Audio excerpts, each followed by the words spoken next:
Former Member of Parliament for Nkranza North in the Bunahafo region who served jail term in the United States of America for drug trafficking is in the grip of the Ghana police for allegedly possessing a lady's passport, which the police claimed was fraudulently acquired.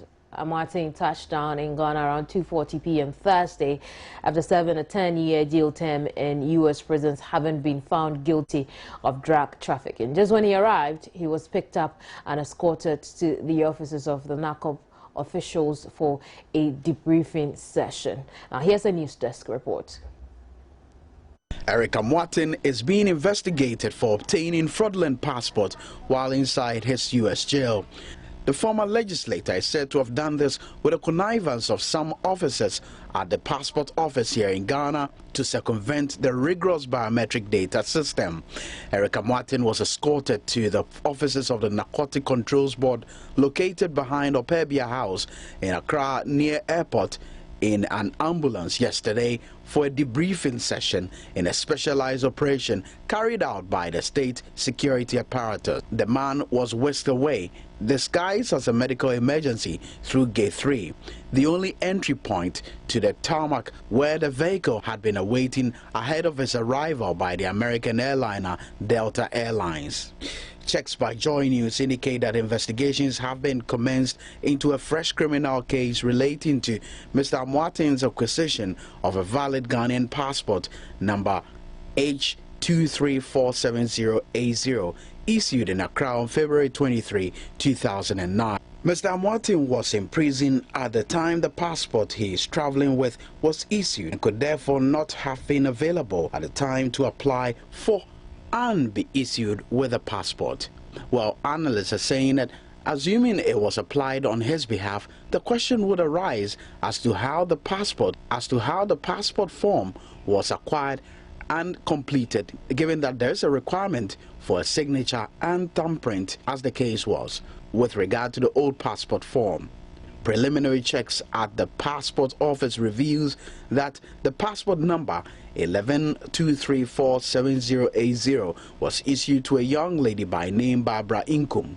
Miss Inkum, however, never received her passport, although the record still suggests that the passport is in her name. What Checks by Joy News indicates that investigations are still being conducted into how Miss Inkum's passport ended up in the hands of Mr. Amoateng and bearing Mr. Amoateng's particulars, while retaining only Miss Inkum's passport number. Over the telephone now is the private legal practitioner Samson Ladi Ayanene. You're welcome to the program, Samson. Hi, Tammy. What legal reasoning do we give to all of these?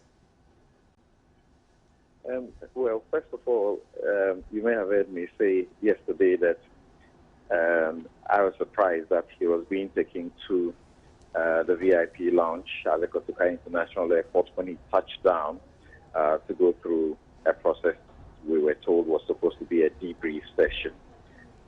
For me, that would definitely have raised the alarm that all is not well, because all his processes, as far as his release from the prison, having completed his sentence, 10-year sentence, were completed in the United States, in the particular state of the U.S. where he was incarcerated. Now, after that was done, that was supposed to be the end of it. So if he touches down at Kotoka, he was expected to go through like any ordinary person would go through, will touch down at Kotoka and go through the process and just come out and go to your final destination, so to speak. So for the information to have come out that there was some VIP treatment that he was going to receive, that definitely raised the alarm that they might be contemplating some further criminal action against him.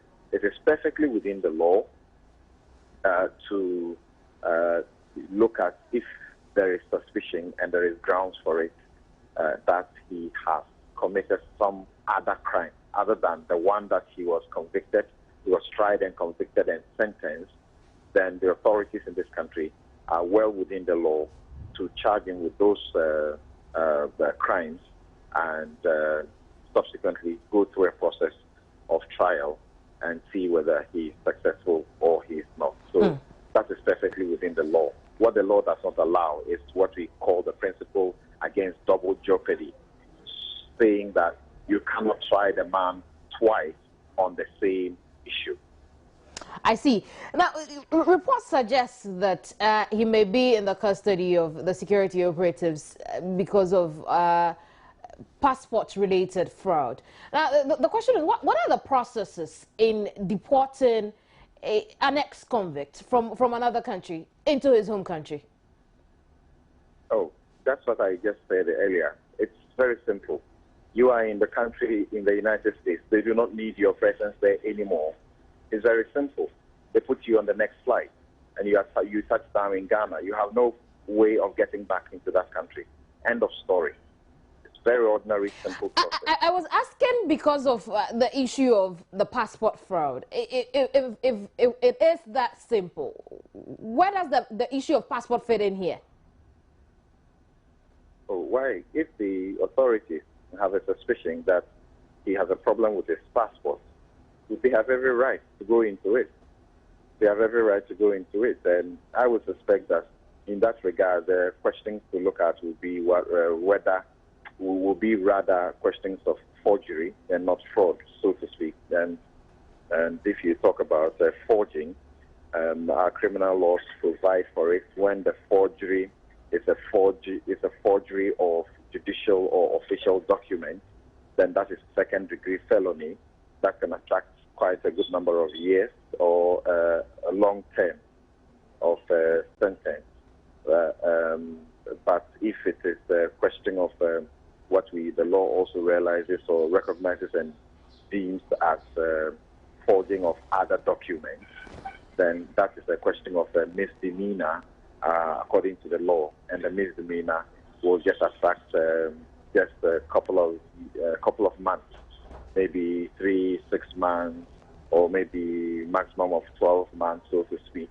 And 12 months in jail will mean about just 8 months, not the actual 12 months. And then maybe a fine. You could get a fine, very small fine to pay and to walk away or get the aspect of. So I would think that it would be instructive for all of us to keep calm and wait until we know the specific charges that are leveled against him, and that will be brought before a court of law, and then we can speak with a lot more specificity and certainty. But Samson, educate us on this. If a prisoner abroad or a Ghanaian prisoner abroad has need for a passport, does that prisoner do that on his own or his or her own, or the Ghanaian embassy has a role to play in it? Well, I will not pretend to be familiar with all of those processes. But, of course, you really don't need a passport to travel back into the country. You could simply get a travel certificate and travel with it. It's allowed. And if you're a prisoner and you want to require a passport also, I should think that it shouldn't be a difficult process, because why not? You are able to have access or be given the requisite forms to fill yourself, I think, because, and particularly when we are looking at the American prisons, we should be looking at a place where the laws are largely obeyed and the prisoner is not treated as though, they did not have any rights at all. Some have good education in prison, and they have a few luxuries to enjoy, really. So I don't really see the point. I don't really see the point. The process of application should be able, one should be able to go through the process of application for a passport whilst they are in prison. I don't see how so difficult that will be, because you only may be required to endorse or sign it, or if it is allowed for you to appoint an attorney to do so for you, I think that shouldn't be such a big deal. In other words, it's a matter of choice whether to travel by passport or a travel certificate in this context. I do not see why it's a difficult thing to crack. I don't see it. I see. So, Samson, what could be the possible charges in this? I mean, what does the future look like for Amoateng in a case like this? Yeah, I mentioned earlier that if it's a question of forgery in respect of the document, the law is very clear on forgery. Forgery generally it falls into two different domains.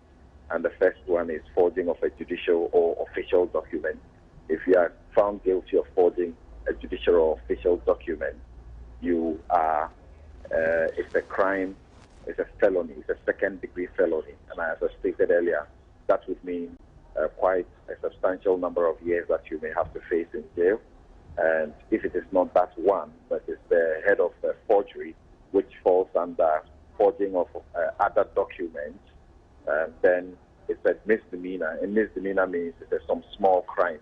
It's not a big deal. So you get a couple of months in jail, or you have an option of a fine. You pay something small and then you walk away. Thank you very much, Samson, for your time. Samson Delali Emmanuel is a private legal practitioner, and we've been talking on circumstances around former member for Nkranza North, Amoateng's re-arrest here in Accra over suspicions of passport fraud.